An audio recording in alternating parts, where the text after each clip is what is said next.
Kashi, a city that cannot be explained in words by a normal human being. It can only be experienced from the core of one's heart. Only a fool will have the pride to understand the city completely, as you will have different and new experiences every time you visit Kashi. As per Sanatana scriptures, it is one of the world's oldest continually inhabited cities and is situated on the Shiva's trident. The city is on the bank of Ganges, and it is believed in Hindu religion that one who is graced to die on the land of Kashi would attain salvation from the birth and freedom from the cycle of rebirth. Keeping the greatness of this land in our heart and excitement to witness this pilgrimage, we started our journey from Bangalore. So we welcome you all to join us on our small journey to Kashi in our second vlog of our channel, Jyotsna Sushant Vlog.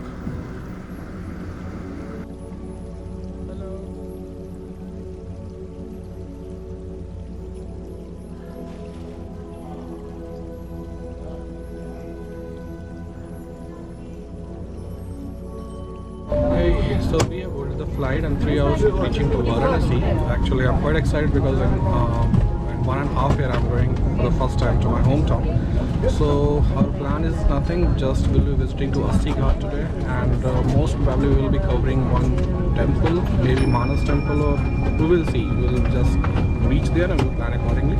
So after landing in Varanasi, we'll see you guys there. Goodbye. Our flight departed 2 o'clock from Bangalore and arrived to Kashi within 2.5 hours. Once we landed, we directly left for the hotel. While going to hotel, we were crossing the streets of Kashi, which looked quite old and historic.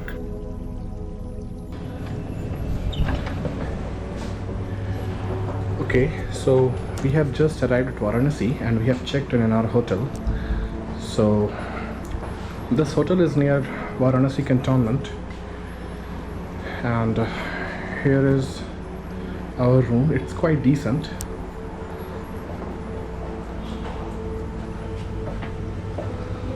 The name of the hotel is Hotel Plaza Inn. So if you are looking for a good quality hotel in a particular budget which does not affect your pocket too much, then you can look for this hotel.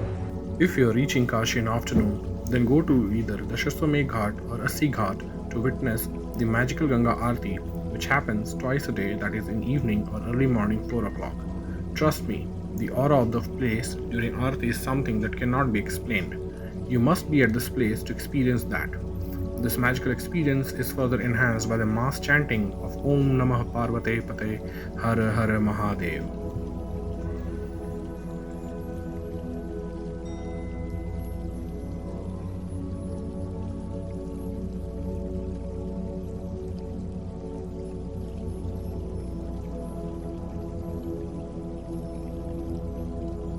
So we reached to Aarti Ghat at 6 o'clock, and around 6:30 Aarti started.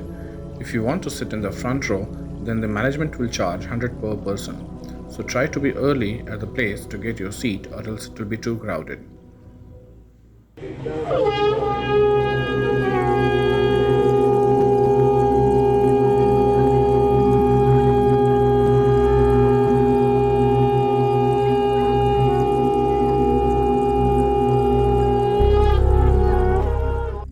Ganga Aarti is not only performed in Varanasi but in other 2 cities of India as well. Every evening and morning, this ritual takes place in Rishikesh, Haridwar, and Varanasi. This ritual includes the uses of lamps, chants, flowers, and fire near the banks of Ganga. These offerings are considered sacred and have a special significance in Sanatan culture. It is believed that goddess Ganga descended from heaven to earth to wash out the sins of the ancestors of Bhagirath, and from then she is here, washing out the sins of human beings. Hence this Aarti is conducted to thanks Ganga.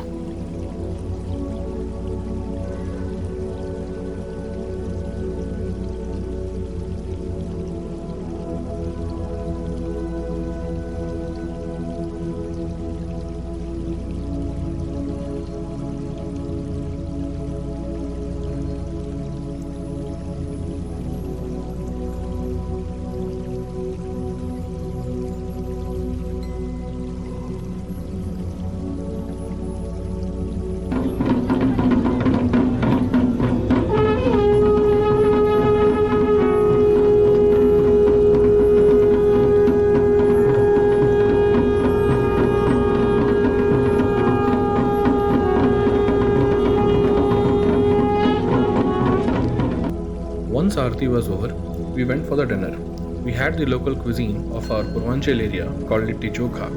Unfortunately, our GoPro was not working, so we could not shoot that beautiful restaurant.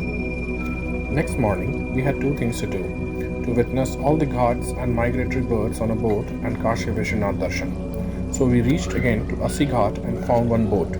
We hired a private boat and cost for the same was 1500. We bargained but could not bring the price below that.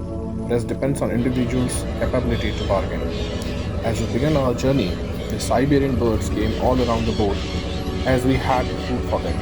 This is once in a lifetime experience, so if you are in Varanasi during winter, then you must go for the boating. Since it was early in the morning, so sunrise made the experience more beautiful.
Finally, our journey on the boat came to an end at NAMO Ghat. Well, people have created a lot of hype about NAMO Ghat, but I did not find it much amusing. I'm not sure if government will develop it in a better way in near future, but as of now, I would say it was okay and not that great. While returning from NAMO Ghat, we met the famous Alaknanda cruise. It has a lot of hype, but in my perspective, hiring a boat and witnessing the ghats of Varanasi in a traditional way is always better. Finally, we reached to our drop point, gate number 1 of Kashi Vishwanath. On the way, my wish to see Manikarnika in such a short period of time got fulfilled. The place where people wish to get cremated. The place where Lord Shiva himself comes to chant Taraka mantra to the soul of dead for his liberation.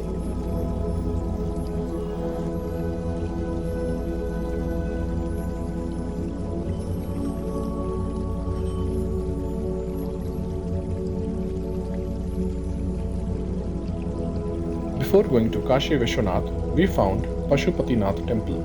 It was a small replica of original Pashupatinath temple in Nepal. Instead of being small, this place was lovely and peaceful. The wood artwork at the gate of this temple was insanely detailed. After this, we left for Kashi Vishwanath Darshan and Rudravishek ritual. Now, you can book Sugam Dharshan by paying 300 on the official website of Kashi Vishwanath and can avoid a long queue. Link is given in the description. You can also book priest for various pujas like Rudravishek or Mahamrityunjay and for other rituals as well. You can find all the details in the given link. Since the entry with mobile or camera inside the Kashi Vishwanath temple was not allowed, so there is no video available. After we finished our ritual at Kashi Vishwanath, we left for Tulsi Mana's temple. This temple has a great significance as it is said that this is the place where Tulsi Das ji composed Hindu epic Ramcharitramanas. This temple was inaugurated by Dr. Sarvapalli Radhakrishnan and is dedicated to Lord Rama. The walls of this temple is engraved with the verses of Ramcharitramanas. Apart from this temple is also known for its serene environment. The temple is built by marbles, which makes it look elegant. There are a lot of moving sculptures present inside the temple, which shows different Leela of Lord Krishna, Lord Shiva, and many more. So make sure to visit this temple once you come to Varanasi.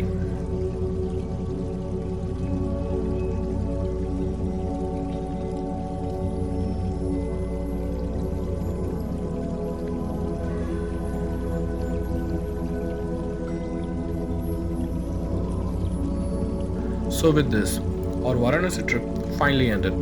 Since this was a very short trip, hence we missed a lot of places. However, in our next visit to Varanasi, we'll try to cover all the places which are missed in this tour. So guys, please subscribe to our channel, like and share this video.